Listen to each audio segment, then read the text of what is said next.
Hey everyone, how's it going? Forrest here, again with another installment of my complete analysis of all 389 Bach chorale harmonizations. Today we're looking at Ach, Gott und Herr, which translates to Ah, my Lord and God. We're going to try and make sense of this little chorale today because it's very interesting. We start off with no key signature. We start on C major and end on C major, but for the life of me I cannot hear this starting in the key of C major. I think we are very clearly in the beginning of G major because this is basically leading directly into a perfect authentic cadence in the key of G major. So even though we start off with no key signature, I think this is very much a C major triad in the key of G major, or in other words, a 4 chord. Then we have a G major triad, G, D, G, and B, so 4 going to 1, both in root position. We then have D, D, F sharp, and A. That is a D major triad in root position, a 5 chord with a suspended 7th in the bass. That would be actually, it's kind of a weird suspension, right? It's like an 8-7 suspension, like a dissonant suspension. But this passing 7th in the bass is something, or in the tenor, apologies, it's in the tenor, not in the bass, but 1, 5, 1, pretty straightforward cadence. If we look ahead, before we look ahead, this is why I think we start in the key of G major, 1, 4, 5, 1 in the key of G major, as opposed to thinking that we start in the key of C major and then immediately saying we've modulated.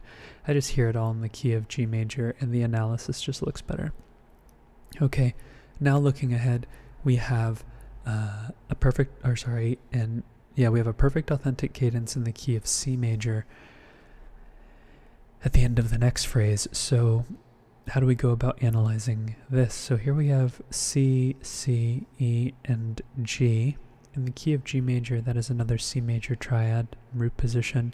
However, if we look ahead, because we're getting a cadence in the key of C major, it seems like we have a 1 chord here, but this B flat indicates to me that this is not a 1 chord, but rather a 5 of 4, because B flat would imply a dominant quality. We're not modulating to F, but this sort of has a dominant quality that is implied by the B flat, as the 1 in a major key is the dominant of the 4, but because a 1 in major key, in major keys, they're already major, it would require that 7th to really contextualize its dominance, and so Bach introduces that dominance as a passing tone in the tenor. We also get a passing tone in the alto, so I think this is 5 of 4, and let's see if we go to 4 afterwards. F, A, C, and A. That is an F major triad and 4, so I think that that's what's being implied here. We have some passing tones in the lower voices, and then we have D, F, D, and B. That is a B diminished triad over D, or 7-6. And then we get an authentic cadence on 1. Perfect authentic, and it's not the strongest perfect authentic cadence because it's not 5 going to 1, but we do have 4-7-1, which is more or less equivalent to 2-5-1. Okay. So now we're looking ahead to the next cadence. The phrase is a little bit longer this time, but we get a perfect authentic cadence again in the key of G major. So I think we're going to analyze it in the same way, where we'll just take the next beat, which is G, B, D, and G, B, G, and D rather. Just call that 5 in the key of C, and we'll call it 1 in the key of G, like so. And then we have A, C, F sharp, and C. This G is a suspension, right? It's just a, again, this is a 5-4 suspend. Oh, wait, am I looking at that right? I'm sorry, I'm messing up my stabs. We have a 7-6 suspension going on in the alto. So I think this G is a suspended non-chord tone. It's the F sharp that creates this F sharp diminished triad over A. So 7-6 in the key of G major. And that would go to 1. B, D, G, and B. That is in fact a 1 chord, but this time it's in first inversion. Passing tone in the bass, D, D, F sharp, and A. That is a root position D major triad, or a 5 chord in the key of G major.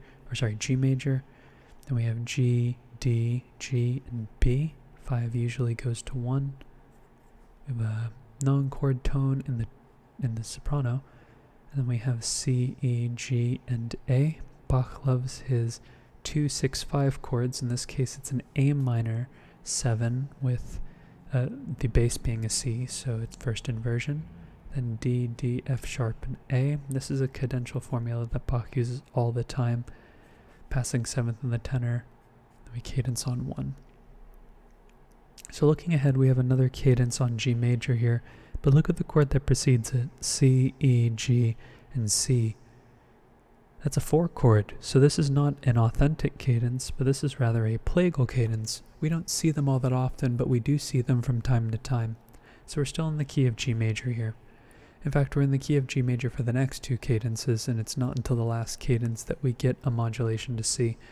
So we have E, C, G, and C. Again, flirting with the idea of C, G going to C, which is kind of interesting, but we haven't quite modulated. This is a C major triad over E, so in this case 4, 6. Then we have D, D, F, and B. That is a B diminished triad, which is not diatonic to the key of G major, so we know this is a leading tone chord, a secondary dominant. So a 7, 6, because the B diminished triad is over D, it's third.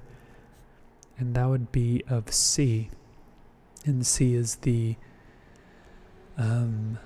subdominant of the key of G major. So this is 7, 6 of 4. And then we have C, E, G, and C, or C major triad again. 4, if I didn't know any better, it would look on the page as if we've modulated, but it doesn't sound like we've modulated, so I think this is still very much a cadence on G major, not a half cadence in the key of C major. So 4 going to 1 rather than 1 going to 5 in the key of C major. We get the same chord again on the next beat, and if we look ahead, we get an authentic cadence this time, but remember that we don't have the tonic in the soprano, so this is an imperfect authentic cadence. So the same chord again, so we have 2 G's consecutively, C, C, G, and E. It's another root position 4 chord. Again, we get a lot of 4 here, which makes you question, are we in the key of C major or are we in the key of G major? Because we usually don't see this many 4 chords.